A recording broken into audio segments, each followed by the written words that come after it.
नमस्कार। हम सभी ने बीते दिनों में देश का सामर्थ्य और उसका संयम दोनों देखा है। मैं सबसे पहले भारत की पराक्रमी सेनाओं को, सशस्त्र बलों को, हमारी खुफिया एजेंसियों को, हमारे वैज्ञानिकों को, हर भारतवासी की तरफ से सैल्यूट करता हूं। हमारे वीर सैनिकों ने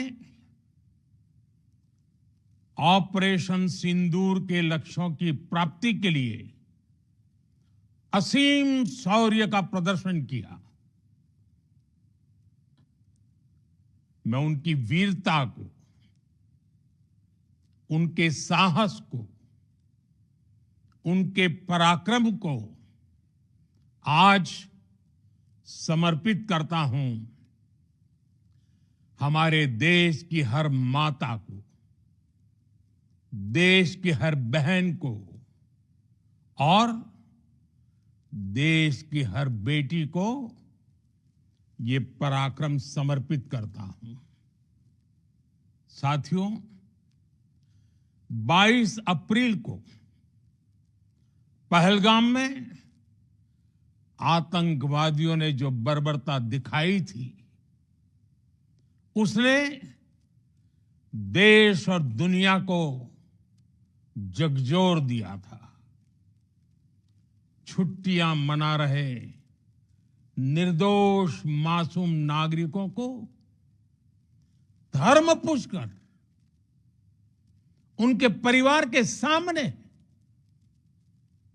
उनके बच्चों के सामने बेरहमी से मार डालना, यह आतंक का बहुत विभत्स चेहरा था, क्रूरता थी। ये देश के सद्भाव को तोड़ने की घिनौनी कोशिश भी थी। मेरे लिए व्यक्तिगत रूप से ये पीड़ा बहुत बड़ी थी। इस आतंकी हमले के बाद सारा राष्ट्र, हर नागरिक, हर समाज, हर वर्ग, हर राजनीतिक दल एक स्वर में आतंक के खिलाफ कड़ी कार्रवाई के लिए उठ खड़ा हुआ। हमने आतंकवादियों को मिट्टी में मिलाने के लिए भारत की सेनाओं को पूरी छूट दे दी और आज हर आतंकी, आतंक का हर संगठन जान चुका है कि हमारी बहनों बेटियों के माथे से सिंदूर हटाने का अंजाम क्या होता है। साथियों, ऑपरेशन सिंदूर ये सिर्फ नाम नहीं है, ये देश के कोटि कोटि लोगों की भावनाओं का प्रतिबिंब है। ऑपरेशन सिंदूर न्याय की अखंड प्रतिज्ञा है।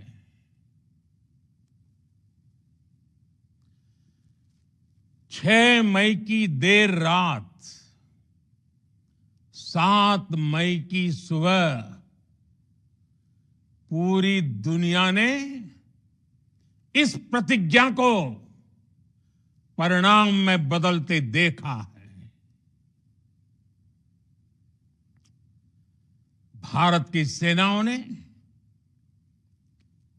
पाकिस्तान में आतंक के ठिकानों पर,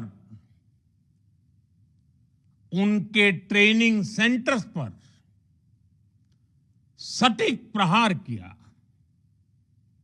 आतंकियों ने सपने में भी नहीं सोचा था कि भारत इतना बड़ा फैसला ले सकता है। लेकिन जब देश एकजुट होता है, नेशन फर्स्ट की भावना से भरा होता है, राष्ट्र सर्वोपरि होता है, तो फौलादी फैसले लिए जाते हैं, परिणाम लाकर दिखाए जाते हैं। जब पाकिस्तान में आतंक के अड्डों पर भारत की मिसाइलों ने हमला बोला, भारत के ड्रोन्स ने हमला बोला, तो आतंकी संगठनों की इमारतें नहीं, बल्कि उनका हौसला भी थर्रा गया। बहावलपुर और मुरिद के जैसे आतंकी ठिकाने एक प्रकार से ग्लोबल टेररिज्म की यूनिवर्सिटीज रही है। दुनिया में कहीं पर भी जो बड़े आतंकी हमले हुए हैं, चाहे 9/11 हो, चाहे लंदन ट्यूब बॉम्बिंग हो, या भारत में दशकों से जो बड़े बड़े आतंकी हमले हुए हैं, उन सब के तार कहीं ना कहीं आतंक के इन्हीं ठिकानों से जुड़ते रहे हैं। आतंकियों ने हमारी बहनों का सिंदूर उजाड़ा था, इसलिए भारत ने आतंक के ये हेडक्वार्टर्स उजाड़ दिए। भारत के इन हमलों में 100 से अधिक खूंखार आतंकवादियों को मौत के घाट उतारा गया है। आतंक के बहुत सारे आका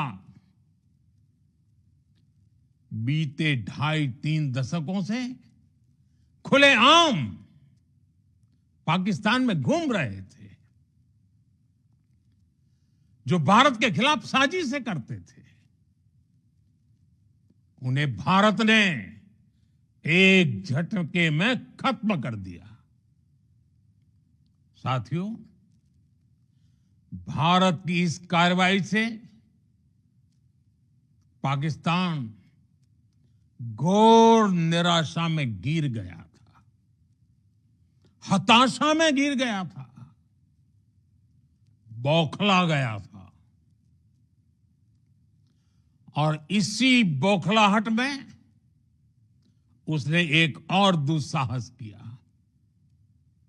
आतंक पर भारत की कार्रवाई का साथ देने के बजाय पाकिस्तान ने भारत पर ही हमला करना शुरू कर दिया। पाकिस्तान ने हमारे स्कूलों, कॉलेजों को, गुरुद्वारों को, मंदिरों को, सामान्य नागरिकों के घरों को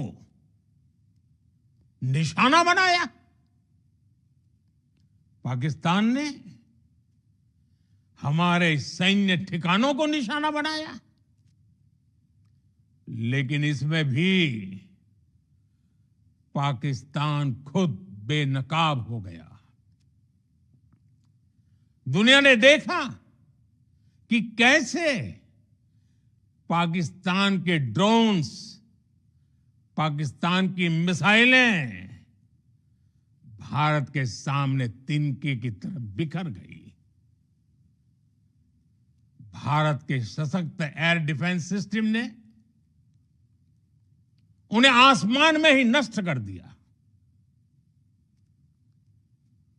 पाकिस्तान की तैयारी सीमा पर वार की थी, लेकिन भारत ने पाकिस्तान के सीने पर वार कर दिया। भारत के ड्रोन्स, भारत की मिसाइलों ने सटीकता के साथ हमला किया। पाकिस्तानी वायुसेना के उन एयरबेस को नुकसान पहुंचाया, जिस पर पाकिस्तान को बहुत घमंड था। भारत ने पहले 3 दिनों में ही पाकिस्तान को इतना तबाह कर दिया जिसका उसे अंदाजा भी नहीं था। इसलिए भारत की आक्रामक कार्रवाई के बाद पाकिस्तान बचने के रास्ते खोजने लगा। पाकिस्तान दुनिया भर में तनाव कम करने के लिए गुहार लगा रहा था और बुरी तरह पीटने के बाद इसी मजबूरी में 10 मई की दोपहर को पाकिस्तानी सेना ने हमारे डीजीएमओ को संपर्क किया। तब तक हम आतंकवाद के इंफ्रास्ट्रक्चर को बड़े पैमाने पर तबाह कर चुके थे। आतंकियों को मौत के घाट उतार दिया गया था। पाकिस्तान के सीने में बसाए गए आतंक के अड्डों को हमने खंडहर बना दिया था। इसलिए जब पाकिस्तान की तरफ से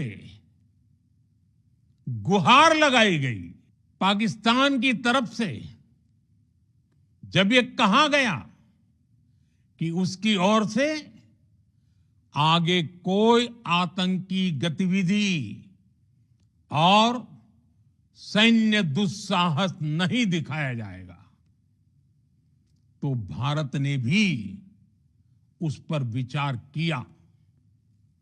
और मैं फिर दोहरा रहा हूं, हमने पाकिस्तान के आतंकी और सैन्य ठिकानों पर अपनी जवाबी कार्रवाई को अभी सिर्फ स्थगित किया है। आने वाले दिनों में हम पाकिस्तान के हर कदम को इस कसौटी पर मापेंगे कि वो क्या रवैया अपनाता है।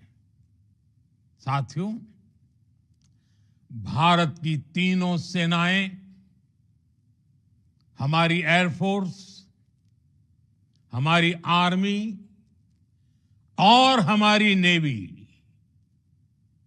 हमारी border security force BSF, Bharat के अर्धसैनिक बल लगातार अलर्ट पर है।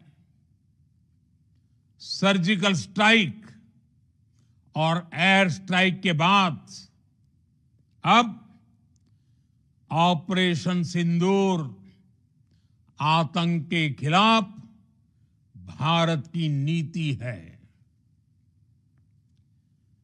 ऑपरेशन सिंदूर ने आतंक के खिलाफ लड़ाई में एक नई लकीर खींच दी है, एक नया पैमाना, न्यू नॉर्मल तय कर दिया है। पहला, भारत पर आतंकी हमला हुआ तो मुंह तोड़ जवाब दिया जाएगा। हम अपने तरीके से, अपनी शर्तों पर जवाब देकर रहेंगे। हर उस जगह जाकर कठोर कार्रवाई करेंगे जहां से आतंक की जड़ें निकलती हैं। दूसरा, कोई भी न्यूक्लियर ब्लैकमेल भारत नहीं सहेगा। न्यूक्लियर ब्लैकमेल की आड़ में पनप रहे आतंकी ठिकानों पर भारत सटीक और निर्णायक प्रहार करेगा। तीसरा, हम आतंक की सरपरस्त सरकार और आतंक के आकाओं को अलग अलग नहीं देखेंगे। ऑपरेशन सिंदूर के दौरान दुनिया ने पाकिस्तान का वो घिनौना सच फिर देखा है, जब मारे गए आतंकियों को विदाई देने पाकिस्तानी सेना के बड़े बड़े अफसर उमड़ पड़े। स्टेट स्पॉन्सर्ड टेररिज्म का ये बहुत बड़ा सबूत है। हम भारत और अपने नागरिकों को किसी भी खतरे से बचाने के लिए लगातार निर्णायक कदम उठाते रहेंगे। साथियों, युद्ध के मैदान पर हमने हर बार पाकिस्तान को धूल चटाई है और इस बार ऑपरेशन सिंदूर ने नया आयाम जोड़ा है।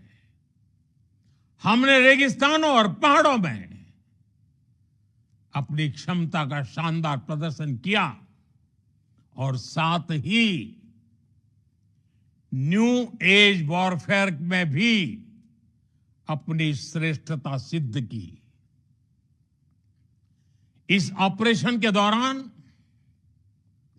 हमारे मेड इन इंडिया हथियारों की प्रामाणिकता सिद्ध हुई। आज दुनिया देख रही है 21वीं सदी के वॉरफेयर में made in India defence equipments, इसका समय आ चुका है। साथियों, हर प्रकार के आतंकवाद के खिलाफ हम सभी का एकजुट रहना, हमारी एकता हमारी सबसे बड़ी शक्ति है। निश्चित तौर पर ये युग युद्ध का नहीं है, लेकिन ये युग आतंकवाद का भी नहीं है। टेररिज्म के खिलाफ जीरो टॉलरेंस, ये एक बेहतर दुनिया की गारंटी है। साथियों, पाकिस्तानी फौज, पाकिस्तान की सरकार जिस तरह आतंकवाद को खाद पानी दे रहे हैं, वो एक दिन पाकिस्तान को ही समाप्त कर देगा। पाकिस्तान को अगर बचना है तो उसे अपने टेरर इंफ्रास्ट्रक्चर का सफाया करना ही होगा। इसके अलावा शांति का कोई रास्ता नहीं है। भारत का मत एकदम स्पष्ट है। टेरर और टॉप एक साथ नहीं हो सकते। टेरर और ट्रेड एक साथ नहीं चल सकते और पानी और खून भी एक साथ नहीं बह सकता। मैं आज विश्व समुदाय को भी कहूंगा, हमारी घोषित नीति रही है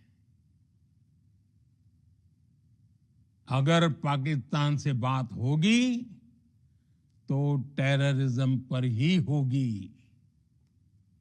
अगर पाकिस्तान से बात होगी तो पाक ऑक्युपाइड कश्मीर पीओके उस पर ही होगी। प्रिय देशवासियों, आज बुद्ध पूर्णिमा है। भगवान बुद्ध ने हमें शांति का रास्ता दिखाया है। शांति का मार्ग भी शक्ति से होकर जाता है। मानवता शांति और समृद्धि की तरफ बढ़े, हर भारतीय शांति से जी सके, विकसित भारत के सपने को पूरा कर सके, इसके लिए भारत का शक्तिशाली होना बहुत जरूरी है। और आवश्यकता पड़ने पर इस शक्ति का इस्तेमाल भी जरूरी है। और पिछले कुछ दिनों में भारत ने यही किया है। मैं एक बार फिर भारत की सेना और सशस्त्र बलों को सैल्यूट करता हूं। हम भारतवासी के हौसले, हर भारतवासी का एकजुटता का शपथ, संकल्प, मैं उसे नमन करता हूं। बहुत बहुत धन्यवाद। भारत माता की जय। भारत माता की जय। भारत माता की जय।